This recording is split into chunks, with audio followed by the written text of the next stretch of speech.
নমস্কাৰ।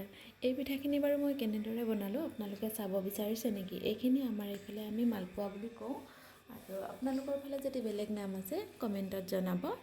এই পিঠাখিনি মই কেনেদৰে বনাইছোঁ আহকচোন তেনেহ'লে চাই লওঁ ভিডিঅ'টো। যিসকলে নাজানে তেওঁলোকৰ অকণমান সুবিধা হ'ব। তাৰ কাৰণে মই এয়া লৈ লৈছোঁ গুড়খিনি মই ধুনীয়াকৈ অকণমান গৰম পানীত দি আকৌ গেছটো অন কৰি গৰম কৰি লৈছোঁ। আৰু মই এইখিনি পিঠা খুন্দি লৈছোঁ। মই পিঠাখিনি মিক্সিতে দিছোঁ, আৰু মই চালি লোৱা নাই, পিঠাখিনি নাচালোঁ। অকণমান গোটা গোটা হৈ থাকিলে এই পিঠাবিধ খাই ভাল লাগে।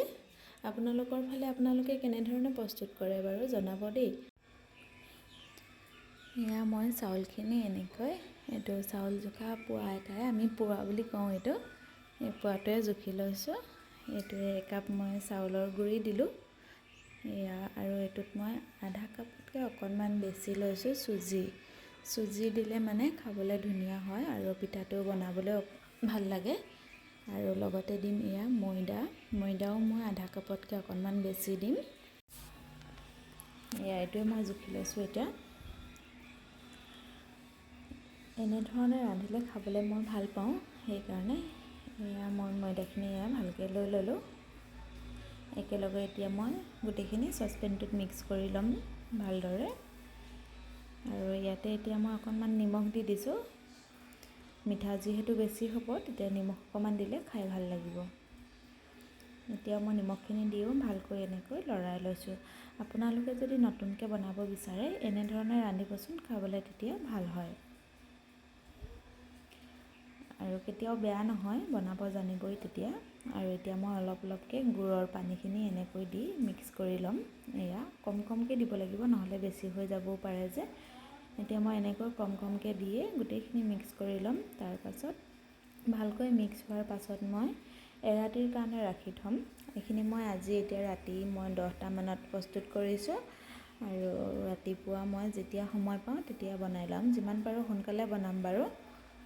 আপোনালোকে যদি বেছি সময় নাথাকে 2 ঘণ্টা 3 ঘণ্টা ৰাখিও বনাব পাৰে। মোৰ এতিয়া সময় নহ'ব কাৰণে মই সেইকাৰণে ৰাতিয়ে এনেকৈ থৈ দিছোঁ, ৰাতিপুৱাহে বনাম। এয়া কমকৈ মই গুড়ৰ পানীখিনি মিলাই আছোঁ। এনেকৈয়ে মিলাব আপোনালোকে যদি নতুনকৈ বনায় কোনোবাই। এইখিনি দেখিছেনে কিমান ধুনীয়া হৈছে? ৰাতিপুৱা যে চাবচোন আৰু ধুনীয়া হ'ব। এয়া আপোনাৰ মানে এনেকৈ চামুচখনে বা হেতাখনে এনেকৈ ওপৰৰ পৰা অলপমান দি দিওঁতে যাতে ধুনীয়াকৈ মিহিকৈ পৰি যায়, তাৰ প্ৰতি লক্ষ্য ৰাখি আপোনালোকে এইখিনি বনাব তেনেদৰে। এয়া এতিয়া মই ৰাতিপুৱা চাইছোঁ, এইখিনি দেখিছেনে ফুলি পিনি ডাঠ হৈ গ'ল মিশ্ৰণটো। ইয়াত মই এতিয়া পানী দিব লাগিব, নহ'লে এনেকৈ ডাঠ হৈ থাকিলে বনাব নোৱাৰে। যেতিয়া ধুনীয়াকৈ চামুচখনৰ পৰা বা হেতাখনৰ পৰা পৰি যাব তেতিয়াহে বনাবলৈ ভাল হ'ব। ইয়াতে মই কেইটামান চফ দি দিছোঁ, খাই ভাল লাগে তেতিয়া। এইখিনিও মই ভালকৈ ধুনীয়াকৈ মিক্স কৰি ল'লোঁ। আৰু ইয়াতে মই অকণমান বেকিং পাউডাৰ দি দিম। বেকিং পাউডাৰ মই 1 চামুচ মানে দিছোঁ। এয়া ইমানখিনি জোখৰে, ইয়াতকৈ কম দিবও পাৰে। মই অকণমান বেছিয়ে পৰিলে মোৰ।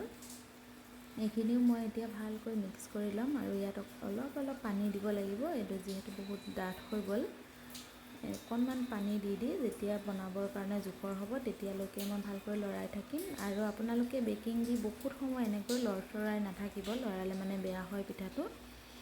এয়া বেকিং দি পিনি লগে লগে বনাবই। আৰু এয়া মোৰ লাহে লাহে বনাব পৰা হৈছেগৈ, আৰু অকণমান কোমল হ'ব লাগিব।